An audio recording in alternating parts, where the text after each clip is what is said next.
The afternoon address of Father Charles E. Coughlin from Royal Oak, Michigan.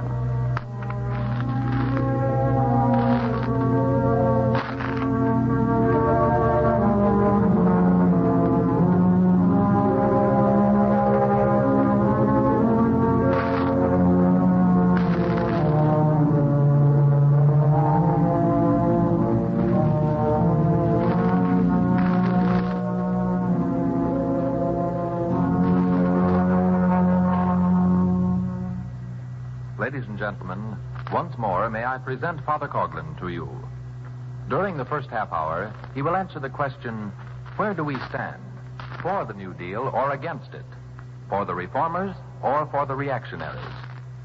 After the half-hour interval, Father Coughlin will return to the microphone in a second address entitled Social Justice and Democracy. May I assure you that every person in this audience is welcome to a printed copy of these addresses.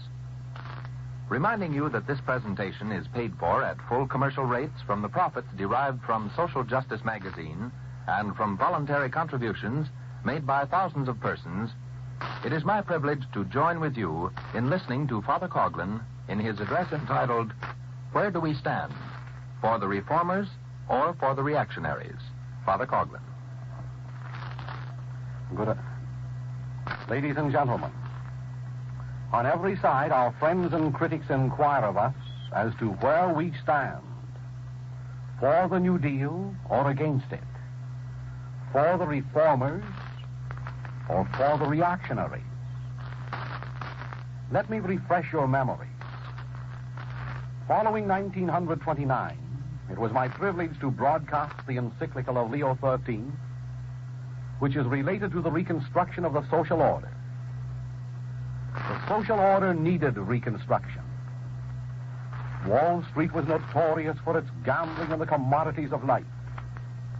Industry was brazenly confiscating the profits of labor. Mass production machinery was multiplying units of wealth and creating idleness. Golden grain was rotting in the fields, and a multitude of children was starving in the cities. Bonuses were paid to manufacturers, and insults were heaped upon World War veterans. Legislation favored the bold and the unconscionable. Restrictions were heaped upon the backs of the masses. Banks were engaged in lending 10 and 20 and 30 times more money than they actually possessed at interest. Homeowners suffered the confiscation of their properties with no redress. Those were the days that were upon us, and these were some of the evils which clamored for national attention. Gladly I helped to pioneer the social revolution which was inevitable. Gladly came 1932 with its presidential election, which at least settled one point. And that point is this: that the majority of American citizens turned their backs once and for all upon those politicians and their masters who had abused the Constitution to support an immoral brand of economy that dealt out debt, that handed us stones instead of bread. At length it was agreed that human rights took precedence over the financial rights which were established upon the vice of usury. At length a consolidated front of Catholic and Protestant, Jew, Democrat, Republican, and Socialist manifested its determination to walk down a new highway, to blaze a new trail, to establish a new social order, and to institute economic liberty for all. Upon the horizon of 1940, there now looms a menacing ghost which has returned from the grave of 1932 to haunt us. His lips are silent, but his lean, uplifted forefinger beckons us backwards whence we emerged. Those who know the past, those who lived through the exploitation of the 20s, Those who remember the wicked trickery of the warmongers whose greed and deceit catapulted us into the world war, they scorn that invitation. And eventually they will spurn it, even though sanctimonious words and prayers are raised in condemnation of the radicalism which seeks their patronage at the present moment. Certainly, they argue, certainly the future can be no worse than the past. My friends, there is no turning back, to be sure. America's destiny lies forward. There is no repentance for having abandoned the old order. All that is left is hope and courage to fashion a new order upon whose unfurled banner there is enscrolled the legend, "For God and Country." If from this microphone there originated criticism of the leaders who instituted the national revolt initiated in 1932, it was honest criticism, because their policies temporized with the evils of the past, with its overburdening taxation and its financial slavery. Then as now, the followers of social justice inveigh against any program which disparages the working men and the farmers by protecting the existence of tax-exempt bonds in favor of the privileged few. Then as now, we protest against the private issuance and control of money which halts production and denies consumption in a land of plenty. Then as now, we militate against the adoption of communistic policies which relentlessly aim at nationalizing private industry, private farms, and private homes. Then as now, we take our stand against usury in finance, usury in markets, usury in industry, and usury in politics. A usury which siphons the lifeblood from the arteries of our nation. Then as now, we plead for the inauguration of the principle of production for use at a profit for all, and the abolition of the heresy of production at a profit for the controllers of wealth. Then as now, we support the program of social justice for all.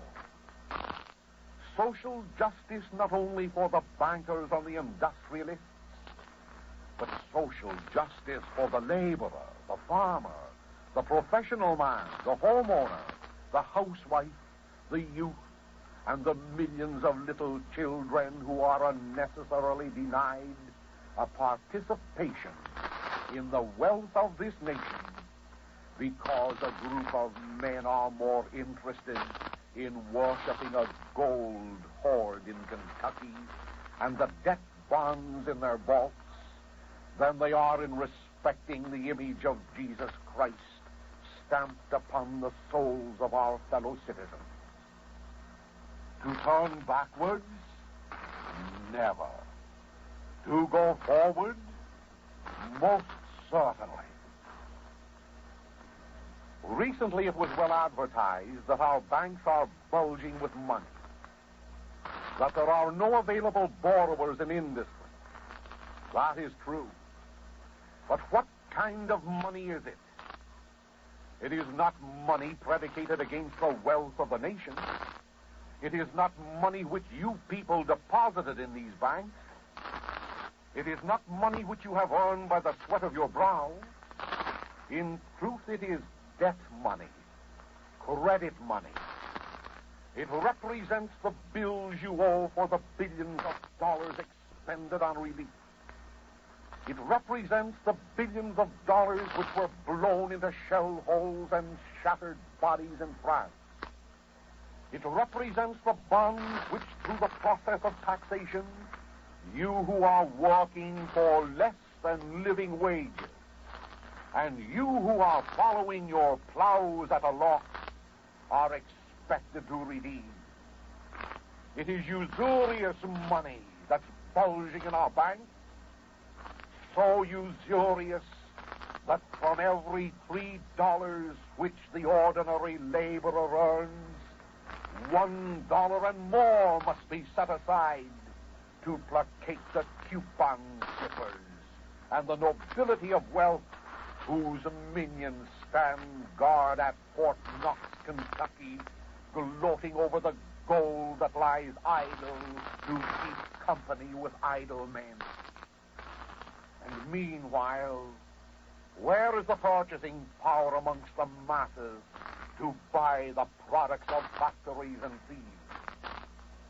God knows, and so do you, that the majority of our citizens can accomplish with their slender payrolls is to keep body and soul together under a humble roof, with no thought of purchasing the shining motor cars, the magnificent refrigerators, the splendid clothing and furniture which our factories are able to produce and do not produce because you, the American laborer and farmer, are shackled in the temple of Mammon.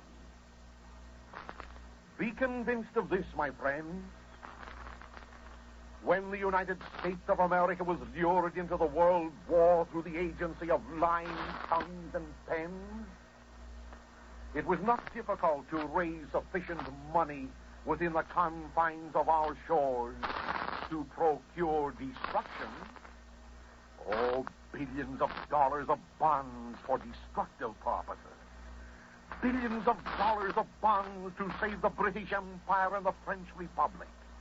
Billions of dollars of bonds which we Americans are struggling to redeem, even though it costs us the maintenance of an army of 12 million unemployed, of 22 million dosters, of 60 million fellow citizens who are forced to live beneath our one-time glorious standard of existence.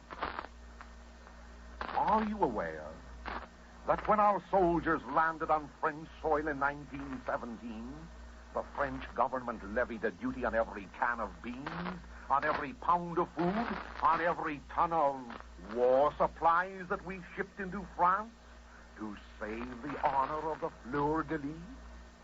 Are you aware that the French government, now turned dictator, endeavored to impose a duty on the American war supplies that had not been used as our ships were prepared to bring them home?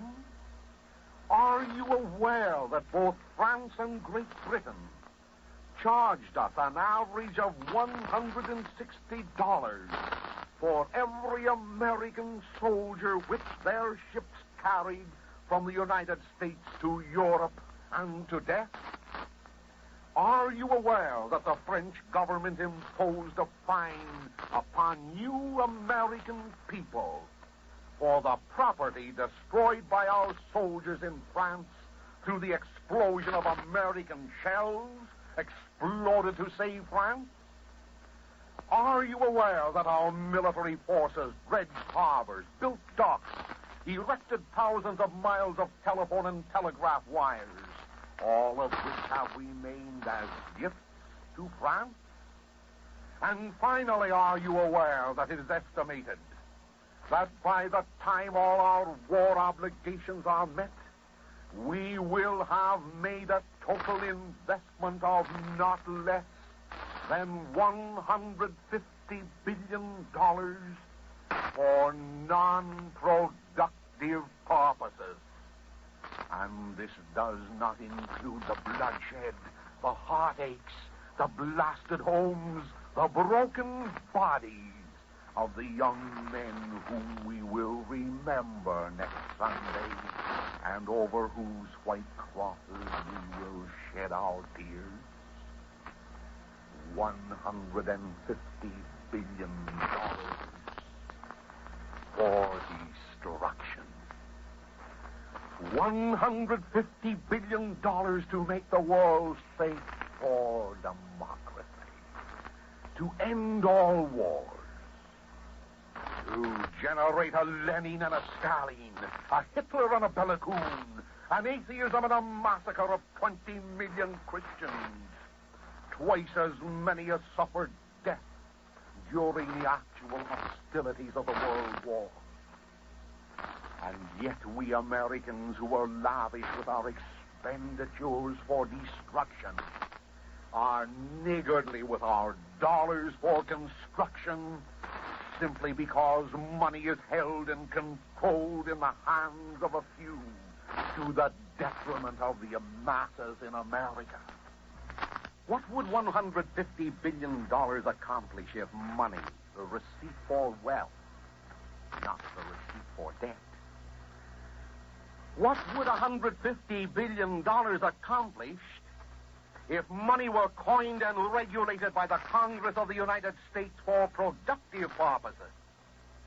I will tell you, it would build nearly 6 million miles of paved roads, which is approximately 9 times the mileage of all surface roads in America. It would construct 38,250,000 six-room houses, enough to house with a new home every family in this nation of ours.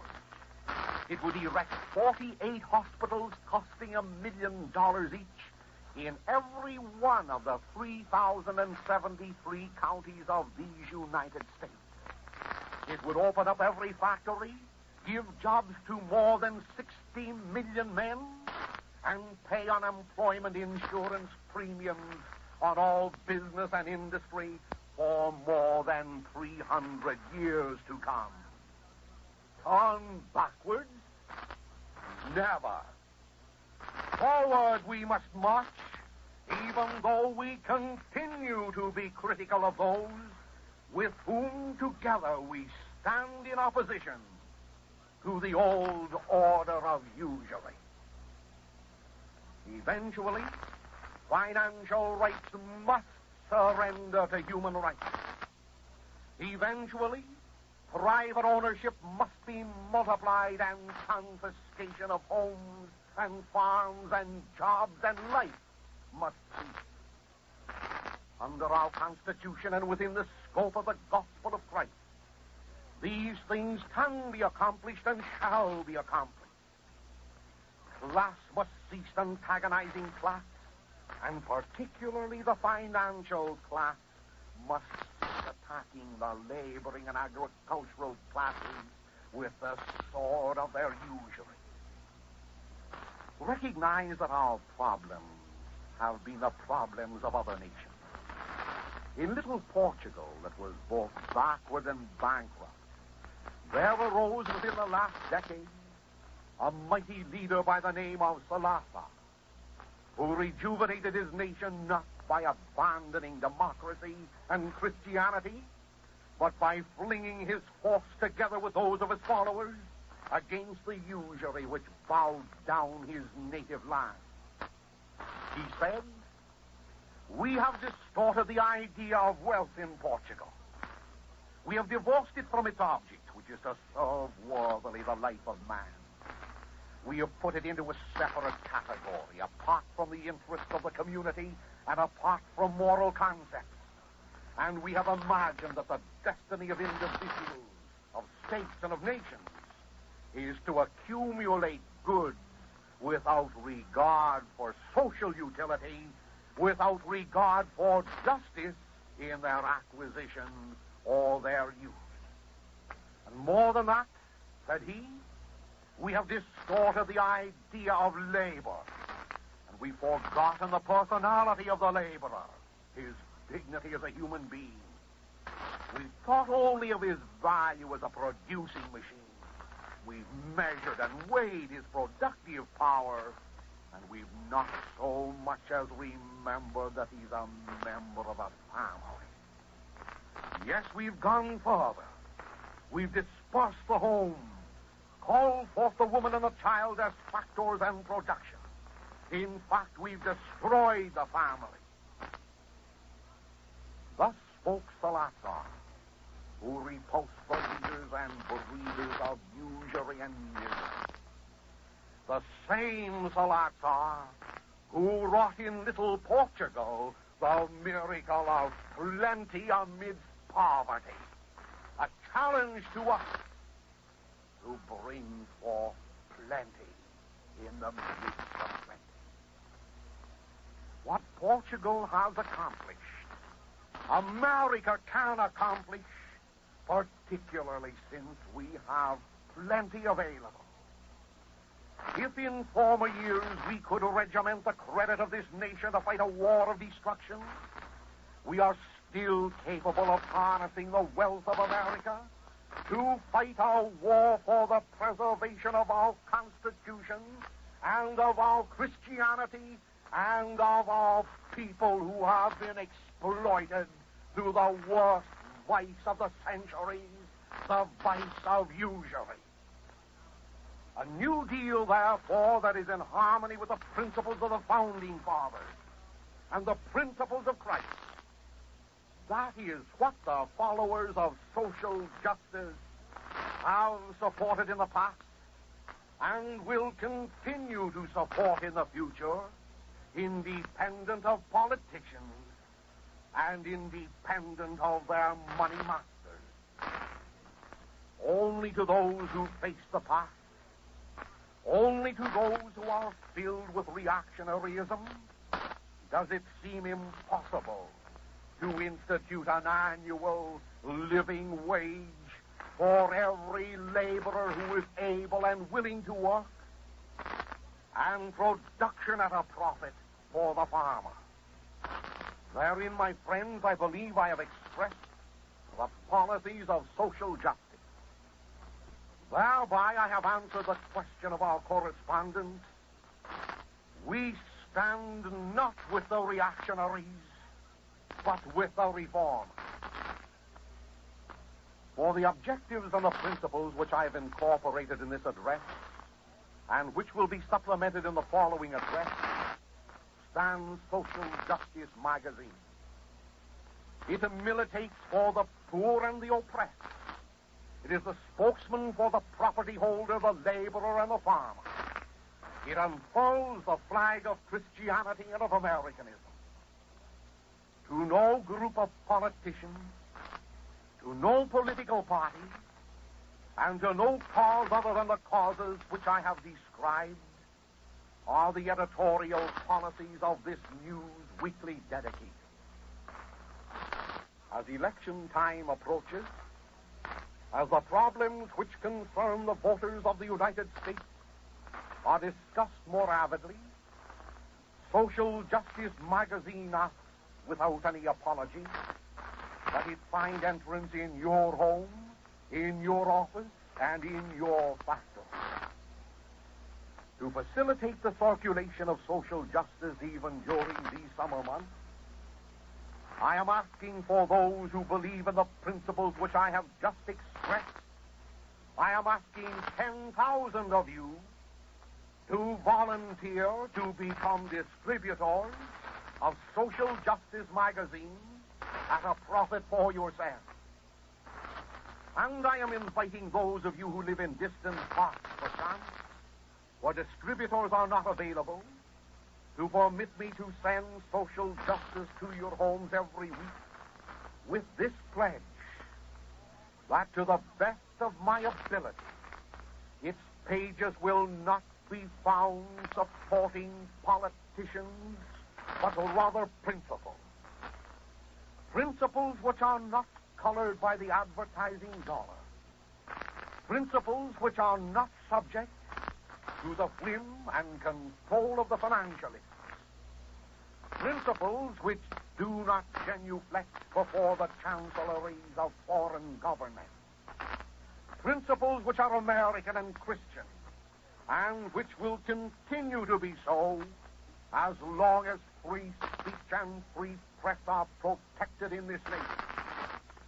My friends, God bless all those men and women who have been working shoulder to shoulder to destroy the old order of exploitation, to destroy the old policies that bred wars, to destroy the old financial principles that begot poverty.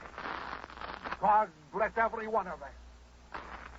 And in this struggle, therefore, for reform, in order to avoid revolution, we ask you to consider what is wrong economically with America. We are not lacking fields. We are not lacking factories. We are not lacking skilled working men. We are not lacking skilled executives. Our markets have the greatest demand for the product of the field and factory that ever existed in any nation since the beginning of time. And all that stops the wheels of the factories from moving, all that stops the men and women living throughout our country from purchasing the necessities and conveniences of life, is that man-made thing called money. No purchasing power, because contrary to our Constitution, the Constitution of the United States, money is not regulated by Congress as it should be. Money is predicated against the billions of debts which you, the slaves of economy, are expected to bear and burden for generations to come. When will you recognize this? When will you unfurl the banner of economic liberty under Jesus Christ? Write to me directly.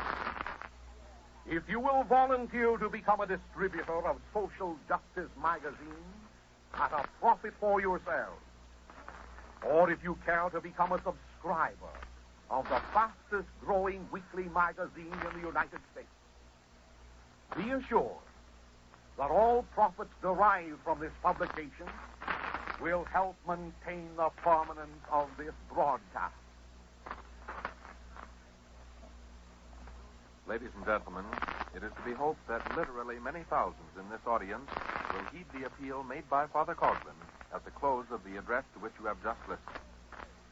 Conscious that this is your broadcast, that your spokesman upholds Christianity and Americanism, once more may I remind you to write to Father Coughlin this week for a copy of the address which you have heard, and of the one which follows immediately on most stations associated with this network.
Ladies and gentlemen, we interrupt Father Coughlin's address to tell you that you are listening to WHBI, White Brothers Incorporated, Newark, New Jersey, on your dial at 1250 kilocycles.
Ladies and gentlemen, it is again my privilege to present to you Father Coughlin in his address, Social Justice and Democracy. A copy of the speech which the pastor of the Shrine of the Little Flower is about to deliver is yours for the asking. Write directly to him this week. And now, once again, Father Coughlin. My friends, the Empire Nation rejoices in that the war issue has waned considerably during the past week. This is a benediction because it permits us to engage our attention upon national affairs with the hope of solving our difficulties in a manner harmonious with the best American and Christian traditions. I ask your indulgence, therefore, while I restate some principles of social justice and clarify certain misapprehensions which have gained credence. From the beginning of these broadcasts, nearly 12 years ago, it was and still is my objective to make some contribution towards abolishing unnecessary want in the midst of plenty. Confessedly, I attributed the so-called depression not to any act implemented by Almighty God, but to certain practiced policies of man. These policies, to my mind, were responsible for our individual, our social, and our national ills. As individuals, too many of us lost sight of the truth that we are children of God, created by Him and for Him. As individuals, too many of us adopted a material concept of life, believing that happiness was measured by the yardstick of this world's wealth, social prominence, and power. Unfortunately, religion was regarded by some as an elective diversion, by others as an impediment to progress, and an impractical theory of life. To seek first God and His justice, so that all things else could be added unto us, became an abandoned principle. As a result, pulpits were desecrated, churches were emptied, homes were naturalized, and great portions of our population relapsed into a modified form of paganism. For Christ, in whom we live and move and have our being, there was substituted the new idol of self. And for Christ's basic doctrine of charity or love, there was substituted the doctrine of individualism. One of the basic social doctrines predicated by Christ taught us that whatsoever we do to the least of His little ones, we do unto Him. Formerly, that truth had been the guideline of our personal and social relations. In fact, it was the bond which held together all the units of society, employers and employees, laborers and farmers, merchants and miners, masters and servants. But in recent years, the blight of individualism began to affect the social relations of one class towards another. I mean, the more powerful classes began to exploit the less powerful. Employers began to exploit laborers. Lenders began to exploit borrowers. Politicians began to exploit taxpayers.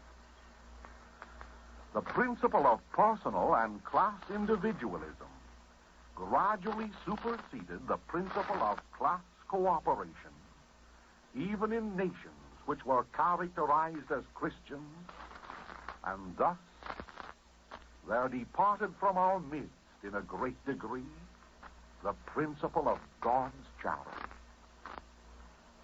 Christianity teaches that it is very difficult for a man to save his immortal soul when he is unjustly denied the goods of this world. In the 19th century, so-called civilization made rapid advances through the agency of mechanical machinery, through the inventions of Fulton and his steam engine, of Arkwright and his lube, of Edison and his dynamo, the problem of producing sufficient food, shelter, clothing, and the multiple conveniences which we require was solved.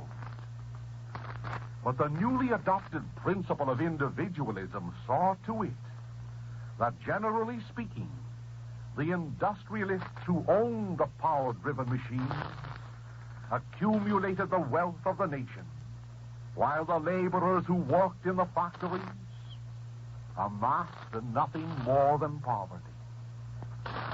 Moreover, those who owned and controlled money and credit, forgetful of the Christian doctrine of stewardship, used their questionable prerogative of money control not to multiply goods for the general welfare and use of all classes, but to amass wealth for themselves. In too many instances, the financial class of society not only gained control over production, but also of legislation, and insisted upon entire parliaments and congresses adopting the policy that goods should be produced only when a profit accrued to the owners of machinery and to the controllers of money. Eventually, want in the midst of plenty characterized the national lives of the British Empire, Germany, France, the United States, and practically every country where this abuse of capitalism, of rugged, ragged individualism, predominated.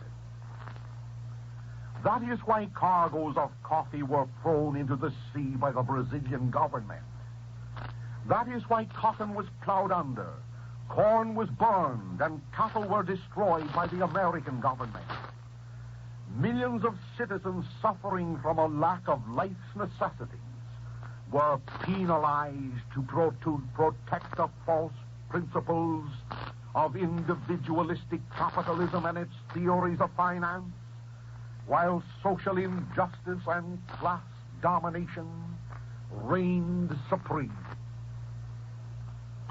Social justice resents the practices identified with class domination, of class exploitation, of financial control through usury. Social justice upholds the principle of class cooperation, sincerely believing that whatsoever we do to the least of God's little ones, we do unto him, and positively upholding the Christian teaching of stewardship, which means that the Creator is the absolute owner of all the goods of this world, and that we, his creatures, are nothing more than his agents. The followers of social justice protest against the continuance of any man-made economy which is opposed to these doctrines. It protests against the principle of capitalism which is cited in these words, production for profit, and it upholds the principle of production for use at a profit for all. Therefore, we declare that every laboring man should have an adequate share in the goods of this nation through the agency of a just living annual wage. That every farmer should be guaranteed production at a profit. That every industrialist should receive reasonable gain. That it is the business of government not to confiscate property, but to regulate money. Not to tax initiative out of existence, but to promote the desire for private propertyship. Not to protect a financial policy which keeps factories closed and millions unemployed.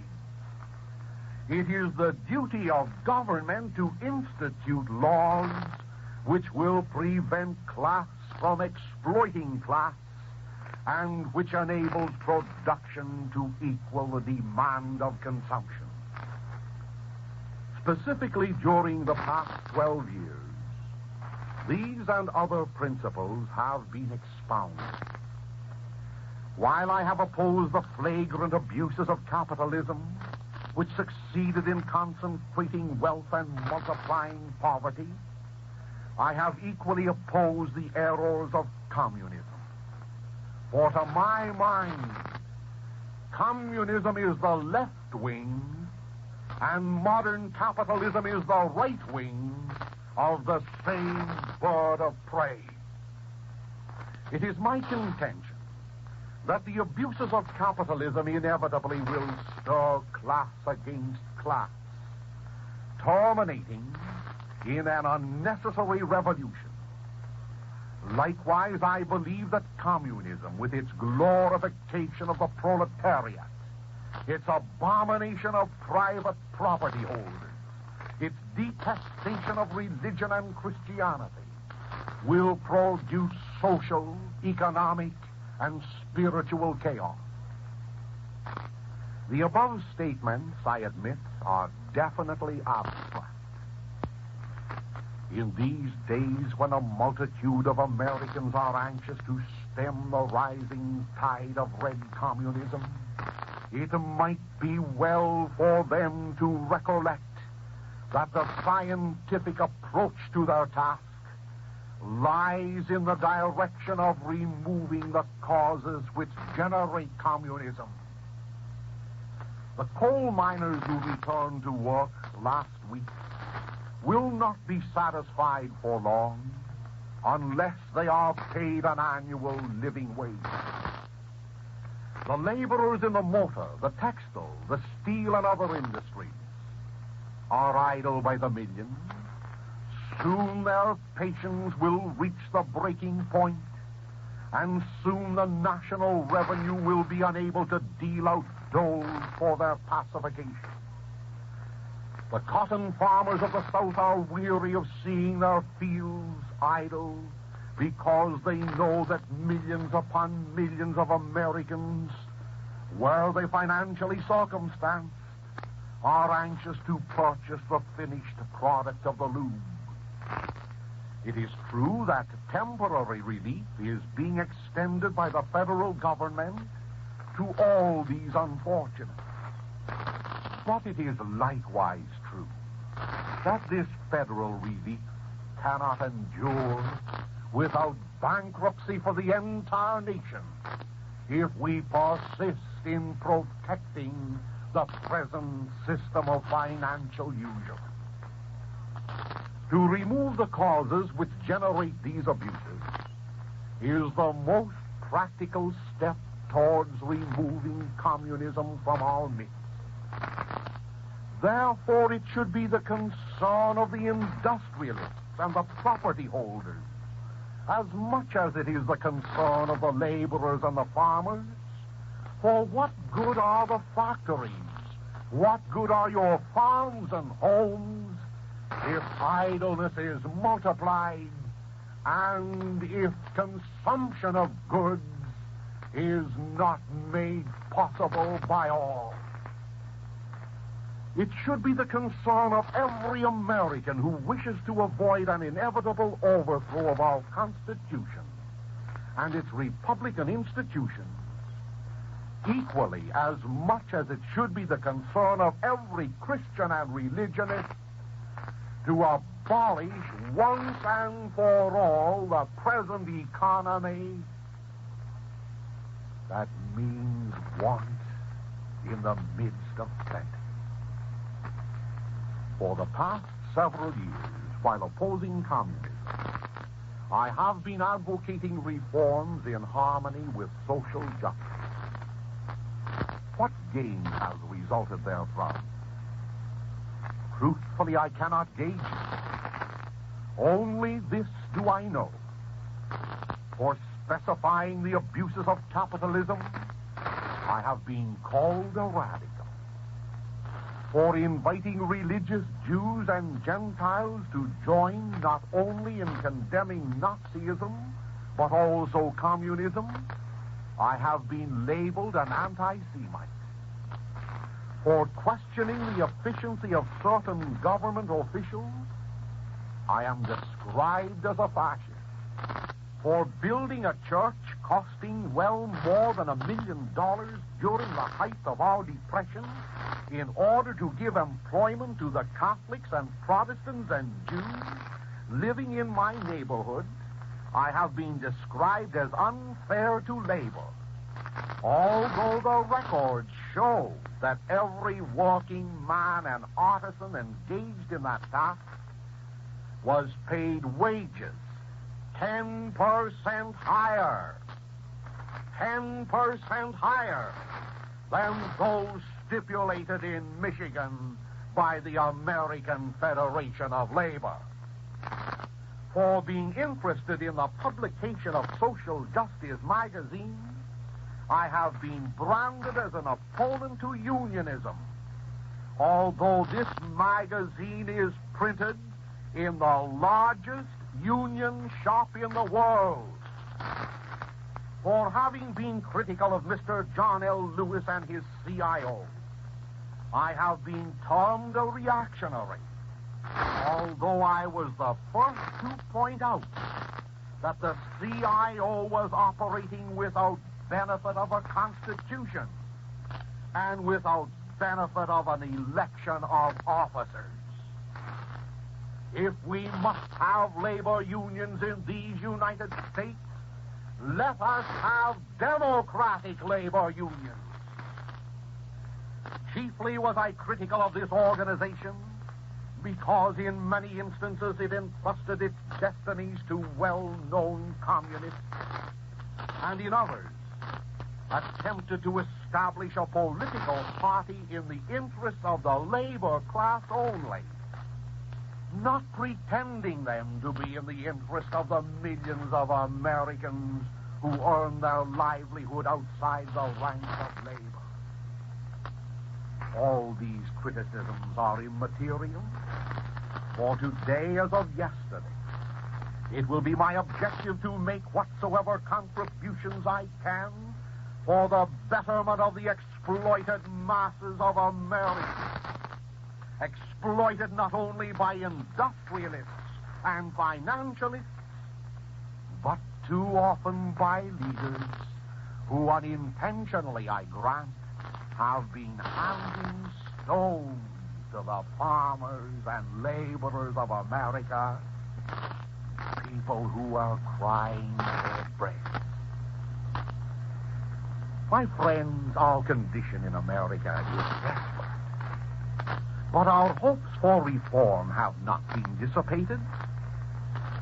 Why is it that we have not solved the problem of distributing wealth? Let us begin at the beginning with the appreciation of the principle that we must work for each other, not against each other. That we must cooperate, class with class, labor with capital. That we must not permit any one class to sink its iron heel of usury into our bodies. Long enough have we entertained the idea that labor is only a producing machine to grind out profits for the industrialists. My friends, we must abandon that idea. We must consider that the laboring man is just as good an American, just as fine a Christian as any of us, that he must be treated as you would treat Jesus Christ. Meanwhile, under the mantle of democracy, we continue to cloak the serpent of economic slavery. Oh, yes, economic slavery is here, although we talk about democracy. It's been here for many years. It's here today. You have no money with which to buy the necessities of life, many of you. You have no wherewithal to supply your wife and children with the conveniences they need. You are an economic, you are a financial slave.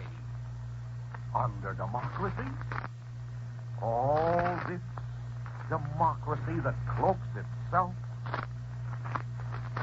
my, it's a serpent whose fangs are poisoning our homes, our churches, our schools, our public institutions, and is making ready a revolution for America.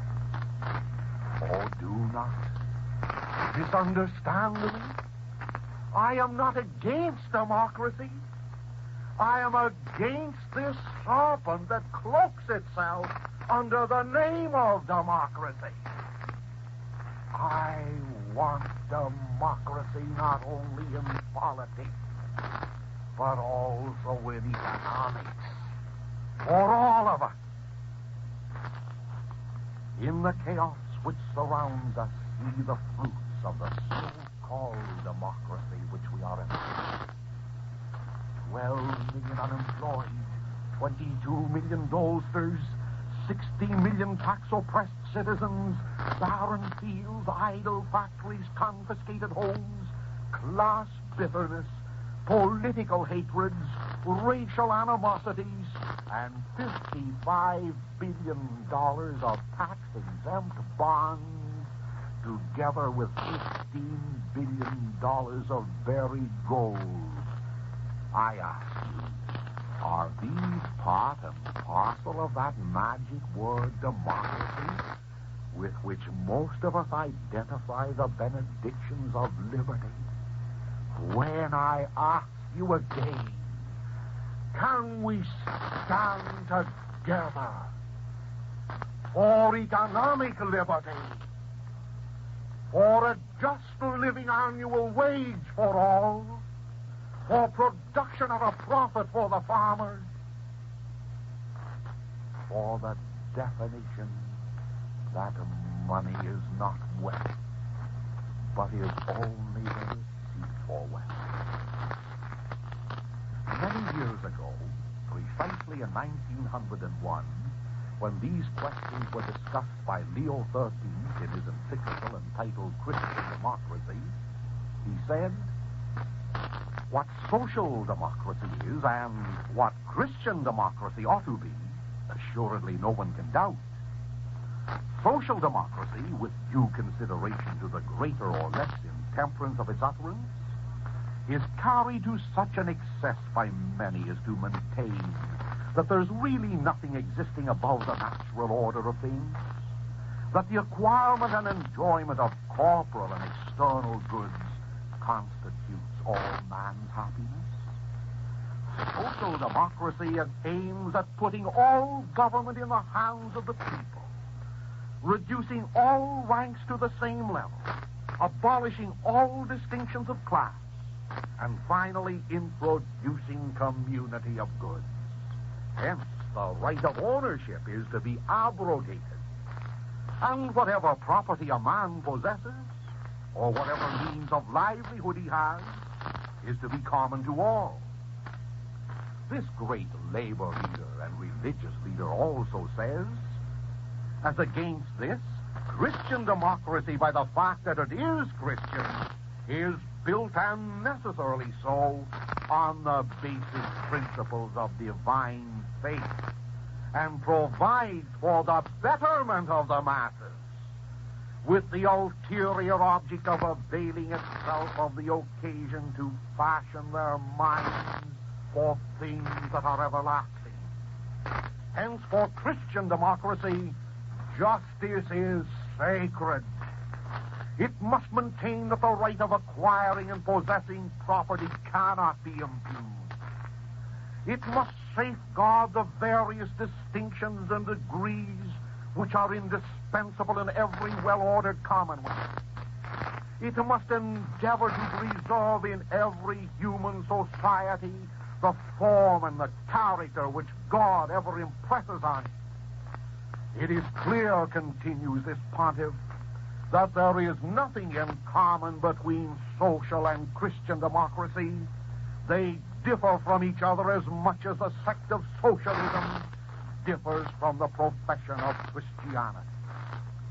My fellow Americans, democracy which is naturalistic and which puts God out of the picture of our lives, which is divorced from the principles of Christ, which is based on the principles of nationalism to determine right from wrong, justice from injustice, that kind of democracy which refuses to be limited in establishing policies, in writing laws, in proposing reforms, and in all its activities by the gospels and traditions of Jesus Christ, that kind of democracy that does not regard our fellow man almost as another Christ, that leads not to liberty, but to the dissolution of all wealth, both spiritual, political, and material.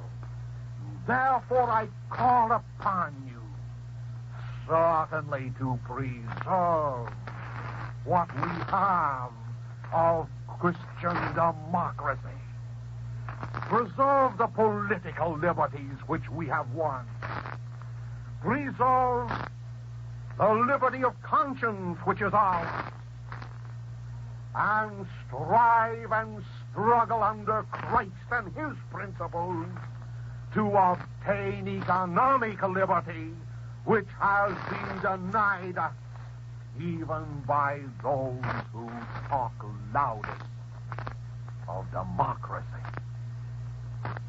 These thoughts which I have expressed are not acceptable, perchance, to the atheistic radicals whose only God is the state, and whose only fountainhead of religion is the Das Kapital of Karl Marx.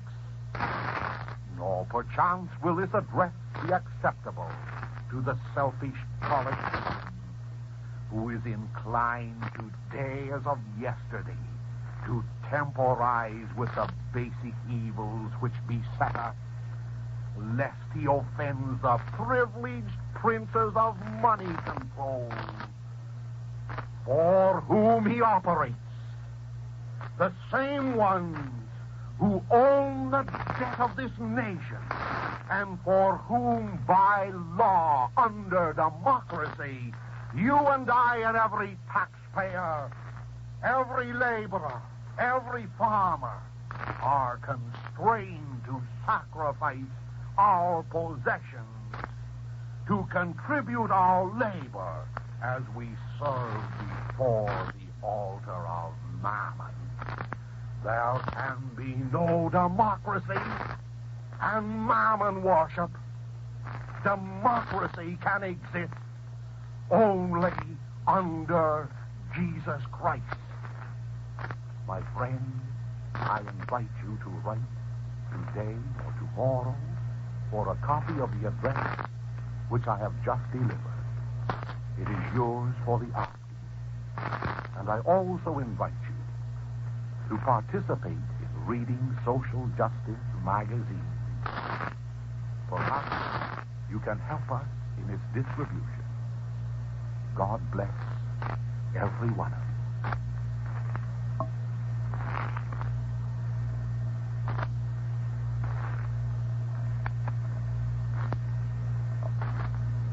Ladies and gentlemen, as you realize, this program is paid for at full commercial rates. It is supported partly by the profits derived from the sale of Social Justice magazine and partly by free will offerings, which thousands of persons in this audience feel inclined to contribute towards the maintenance of this presentation. May I remind you again to write to Father Coughlin this week for your copy of the two addresses which he delivered today.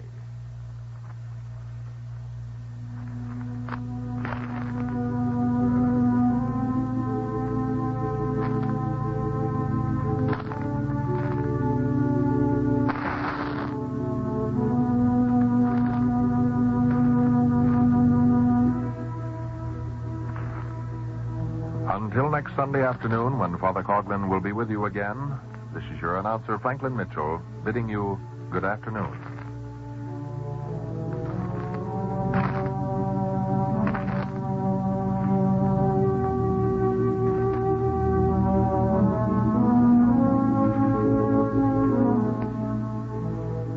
Ladies and gentlemen, we presented the regular Sunday afternoon address of Father Charles E. Coughlin from Royal Oak, Michigan.